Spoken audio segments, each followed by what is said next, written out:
warahmatullahi wabarakatuh. Perkenalkan nama saya Safinatul Zuhro dengan 3 digit NIM terakhir 161. Saya dari kelas 2023 PTIE. Di sini saya akan membahas mengenai proyek 12 saya dari mata kuliah jaringan komputer.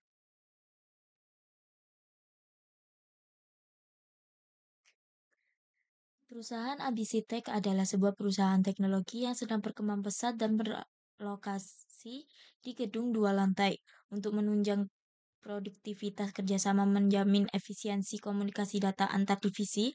Perusahaan membutuhkan infrastruktur jaringan yang handal, aman, dan juga dapat dikembangkan di masa depan. Saya sebagai administrator jaringan ditugaskan untuk merancang dan mengimplementasikan topologi jaringan menggunakan Cisco Packet Tracer dengan mempertimbangkan kebutuhan operasional dan juga keamanan data antar divisi. Di sini di lantai pertama terdapat divisi administrasi dan keuangan yang memiliki 10 komputer, 2 printer, dan juga 1 server internal. Sementara di lantai kedua terdapat 15 komputer, 1 printer, dan juga 1 server internal.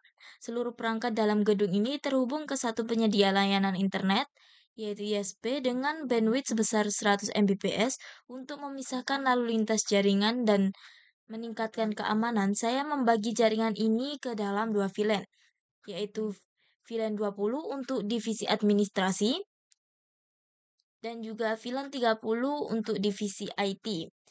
Di VLAN 20 administrasi dengan alamat IP 192.168.0/24 dan di VLAN 30 dengan alamat IP 10.10.61.0/24, di mana angka 7 ini diambil dari bulan lahir saya dan angka 61 berasal dari 2 digit NIM terakhir saya. Topologi jaringan yang digunakan adalah topologi star, di mana setiap perangkat terhubung ke switch. Ini terhubung ke router pusat sebagai pengendali lalu lintas data. Router kemudian dihubungkan ke ISP melalui koneksi serial untuk memungkinkan komunikasi antar VLAN.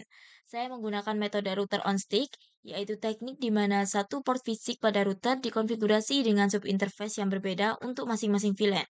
Pada router, saya membuat interface untuk VLAN 20 dan juga untuk VLAN 30, masing-masing dengan pengalamatan IP gateway yang sesuai dengan subnetnya, serta menerapkan encapsulation IEEE 802.1.q untuk menangani tag VLAN.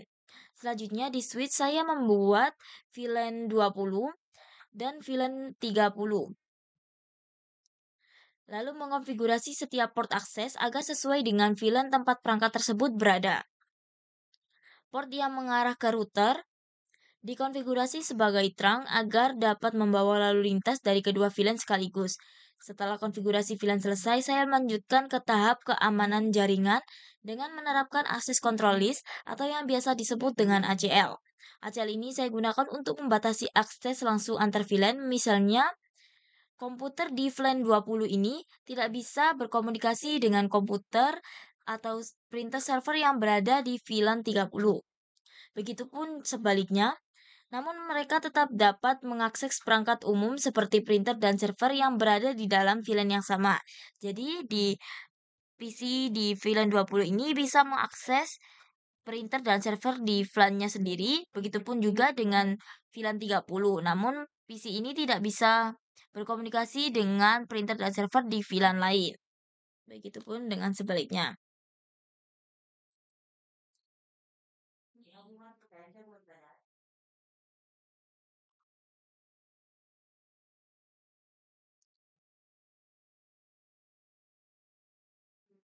Saya membuat aturan ACL yang menolak lalu lintas antar subnet dan menerapkan pada subinterface yang sesuai.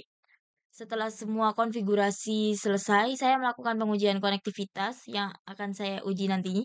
Hasilnya menunjukkan bahwa semua komputer dalam satu VLAN nanti akan dapat saling terhubung ke perangkat seperti printer dan server dapat diakses sesuai dengan kebutuhan dan internet dapat digunakan dengan baik oleh semua divisi. Uji coba ACL juga berjalan sesuai dengan harapan nantinya saya akan tampilkan, di mana komputer antar divisi tidak dapat saling mengakses secara langsung.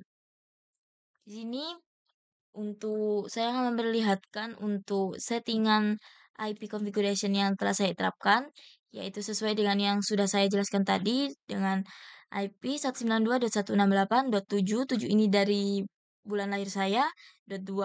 Di sini hingga ke PC 10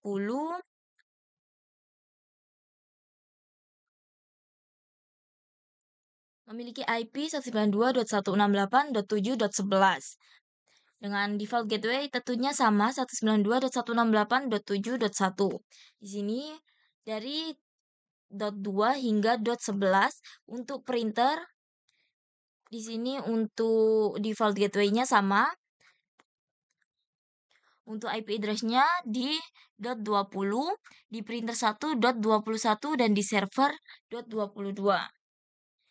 Untuk di PC di VLAN 30 di sini untuk IP configuration-nya yaitu 10.10.61.11. Di sini 61 berasal dari dua digit NIM terakhir saya. Dengan default gateway 10.10.61.1. Dimulai dari PC 11 ini dimulai dari 61.11 hingga berakhir di PC 25 dengan IP 61.25 dan di IP printer 2 ini 61.30 dan server 61.31.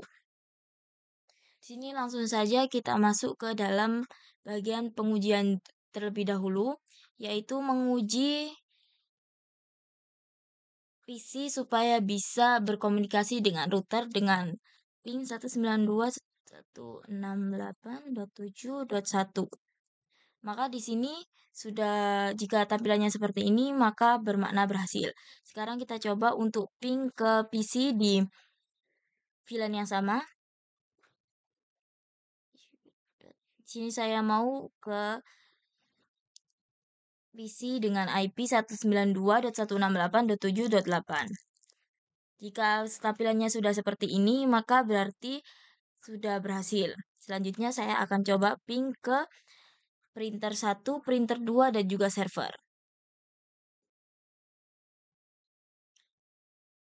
Ini untuk printer 1, dan di sini berhasil juga.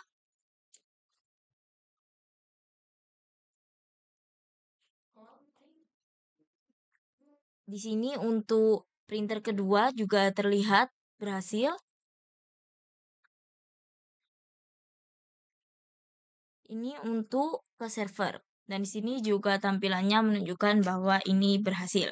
Selanjutnya untuk mengecek ACL, kita akan coba ping ke PC di VLAN 30.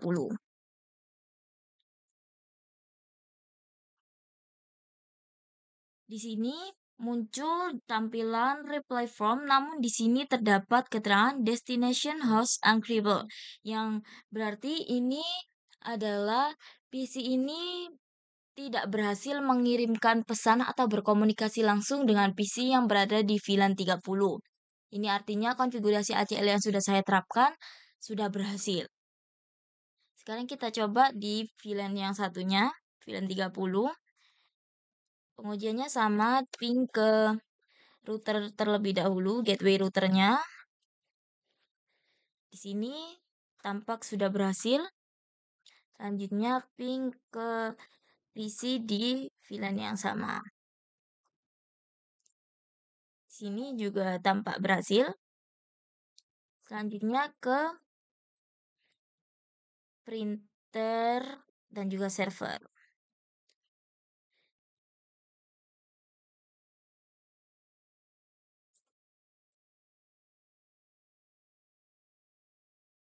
Nah, di sini untuk komunikasi di router berhasil, di PC di VLAN yang sama berhasil, di printer dan juga di server juga terlihat berhasil. Sekarang kita memastikan untuk ACL untuk ping ke PC di VLAN yang berbeda.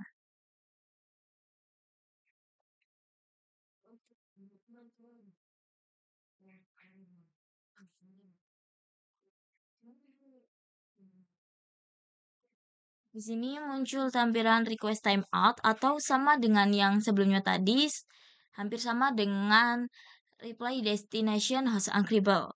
Ini sama-sama tidak bisa berkomunikasi sehingga ACL yang sudah saya terapkan sebelumnya dikatakan berhasil.